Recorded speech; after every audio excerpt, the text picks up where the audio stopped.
बच्चों आज हम लोग विज्ञान भारती थर्ड कक्षा 8 अभ्यास कार्य पुस्तिका इकाई नंबर 2 मानव निर्मित वस्तुओं के प्रश्नोत्तर हल करेंगे। आइए देखते हैं। प्रश्न नंबर 1 है, निम्नलिखित प्रश्नों के सही विकल्प छांटिए। निम्नलिखित में कौन सी वस्तु मानव निर्मित नहीं है? मानव निर्मित नहीं है बच्चों, मानव ने नहीं बनाई। आइए देखते हैं। सीमेंट, साबुन, हींग, सुई। बच्चों जिसमें मानव ने नहीं बनाई, जो प्रकृति से मिली, वो कौन सी है? हींग है। हींग पौधे से प्राप्त एक उत्सर्जी पदार्थ है। अब देखते हैं, इनमें से जैव निम्नीकरणीय नहीं है। जैव निम्नीकरणीय का मतलब जो प्राकृतिक रूप से अपघटित हो जाए। तो देखिए कौन प्राकृतिक रूप से अपघटित नहीं होगा। नींबू का बीज, ये भी थोड़े दिन बाद अपघटित हो जाएगा। एल्युमिनियम फॉयल, सूती कपड़ा, भेड़ के बाल। बच्चों एल्युमिनियम फॉयल ये इसको अपघटित होने में बहुत समय लगेगा। बाकी सारी जितनी चीजें दी हैं ये सब जल्दी अपघटित हो जाएंगी। तो सही उत्तर होगा एल्युमिनियम फॉयल। इनमें से प्लास्टिक का एक दोष है, मतलब एक खराबी है। यह सस्ता है, यह अधिक समय तक चलता है, यह जैव अनिम्नीकरणीय है।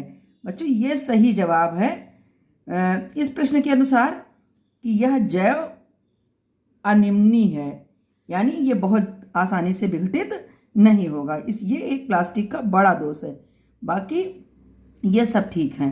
अब आइए मृत्तिका। आप लोगों ने पढ़ा होगा जब पाठ्य पुस्तक, तो देखा होगा पके चीनी मिट्टी के बर्तनों को मृत्तिका कहते हैं। तो मृत्तिका बनाई जाती है किससे? चिकनी मिट्टी से। आप लोगों के घर में जैसे घड़ा है, मटकी है, ये सब चिकनी मिट्टी से बनाई जाती हैं, जिसको हम लोग मृत्तिका भी कह सकते हैं। प्रश्न नंबर 2 है, माँ ने अथर्व से हाट मतलब बाजार से कुछ वस्तुएं मंगाई, जैसे सुई, फूल, नमक, मोजा, टमाटर, साबुन, हल्दी, कंघी, हरी मिर्च तथा केला। अब ये पूछ रहा है कि इनमें से कौन सी वस्तु मानव ने बनाई है और कौन प्रकृति से हमको मिली है, उनको छांटना है।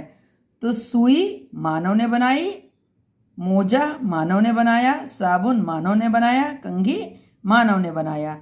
और इसके बाद अलावा जो बचती हैं जैसे फूल, नमक, टमाटर, हल्दी, हरी मिर्च, केला, ये हमको प्रकृति से मिली हैं। बच्चों जैसा कि हम लोग जानते हैं, नमक सांभर झील से प्राप्त किया जाता है और वो सांभर झील बहुत ही नमकीन है। नेक्स्ट प्रश्न है प्रश्न नंबर 3, वस्तुएं संबंधित क्षेत्र किससे संबंधित है? आइए देखते हैं। ईंट। बच्चों ईंट भवन निर्माण में यानी मकान बनाने में होता है, इसीलिए इसको हमने भवन निर्माण लिखा। कपास वस्त्र निर्माण में काम आता है। खुरपी कृषि कार्य में, बर्तन घरेलू कामों में।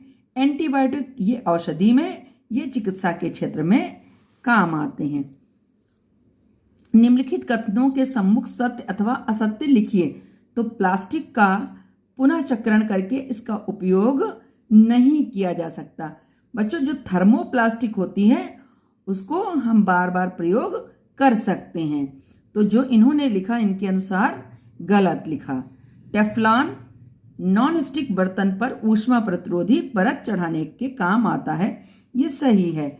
फलों के छिलके की प्रकृति जैव अनिम्नीकरणीय होती है। बच्चों फलों का जो छिलका होता है वो बहुत आसानी से अपघटित हो जाता है, तो उसके अनुसार ये गलत है। मेलामाइन का प्रयोग बर्तन बनाने में होता है, बिल्कुल सही। साधारण कांच बनाने में पोटेशियम कार्बोनेट का प्रयोग होता है, ये गलत है। साधारण कांच बनाने में सोडियम कार्बोनेट का प्रयोग होता है। नेक्स्ट है स्तंभ का तथा स्तंभ खा को सुमेलित कीजिए। टेफ्लॉन को आप पॉलीटेट्रा क्लोरोइथाइलिन से जोड़िए। स्टाइरोन को थर्माकोल से जोड़ दीजिए। उच्च ताप पर क्ले मतलब मिट्टी, इसको मृत्तिका कहते हैं। सिल्वर आयोडाइड ये फोटोक्रोमिक कांच है। और डिटर्जेंट क्या है? अपमार्जक है। इस तरह से ये सुमेलित कर लीजिए। प्रश्न नंबर 6 है, फोटोक्रोमिक कांच क्यों धूप में रंगीन तथा छाया में जाने पर अपनी पूर्व स्थिति में आ जाती है। अब देखिए फोटोक्रोमिक कांच, इसका इस्तेमाल हम लोग चश्मे में करते हैं। तो फोटोक्रोमिक कांच बनाने के लिए किसका प्रयोग होता है?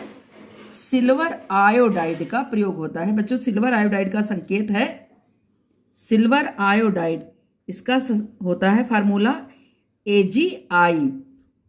मिलाते हैं, यह धूप में सिल्वर और आयोडाइड में विघटित हो जाता है और चश्मे के लेंसों को गहरा रंग प्रदान करता है। जब छाया होती है तो यह फिर से सिल्वर आयोडाइड बना लेता है और लेंस हल्के रंग का हो जाता है। इसलिए फोटोक्रोमिक कांच में हम सिल्वर आयोडाइड का प्रयोग करते हैं। नेक्स्ट है, अपमार्जक के प्रयोग से कपड़े अधिक साफ क्यों धुलते हैं? उत्तर देखिए, अपमार्जक को डिटर्जेंट भी कहते हैं। यह साबुन से भिन्न होता है। अपमार्जक कठोर जल का मतलब जिस जल में लवणों की लवण ज़्यादा घुले हों, ऐसा जल जिसमें लवणों की मात्रा ज़्यादा हो उसको कठोर जल कहते हैं। तो जो अपमार्जक होते हैं वो कठोर जल के साथ अधिक झाग देते हैं, जिससे कपड़े अधिक साफ धुलते हैं। और नेक्स्ट क्वेश्चन है, पॉलीथीन का प्रयोग स्वास्थ्य के लिए हानिकारक है, इस पर अपने विचार लिखिए। पॉलीथीन, जिसको हम लोग प्लास्टिक भी कहते हैं, यह एक बहुउपयोगी पदार्थ है और यह जैव अनिम्नीकरणीय पदार्थ है। जैव अनिम्नीकरणीय का मतलब ये बहुत जल्दी वातावरण में अपघटित नहीं होता है, इसके अपघटन के लिए बहुत समय लगता है। और देखिए लिखा भी है नीचे, प्लास्टिक को अपघटित होने में कई वर्ष लगते हैं। यह पर्यावरण हितैषी नहीं है। बच्चों, यह पर्यावरण का मित्र नहीं है। जलाने पर यह विषैला धुआं निकालता है। अब आइए, ये आपको अलग से हमने लिख कर दिया है, आप इसको लिख भी सकते हैं और फिर उसके बाद याद कर लीजिएगा। यहाँ पर कुछ पदार्थों को जो आपकी पाठ्य पुस्तक में इस पाठ में आए हुए हैं उनको लिखा है हमने। सोडियम कार्बोनेट इसका रासायनिक नाम है और इसका सूत्र अगर देखें तो Na2CO3। इसको बच्चों हम लोग व्यापारिक नाम इसका धावन सोडा भी है। इसी तरीके से पोटेशियम कार्बोनेट K2CO3 है। चूना पत्थर CaCO3, सिलिका मतलब बालू SiO2, boric acid H3BO3, silver iodide AgI।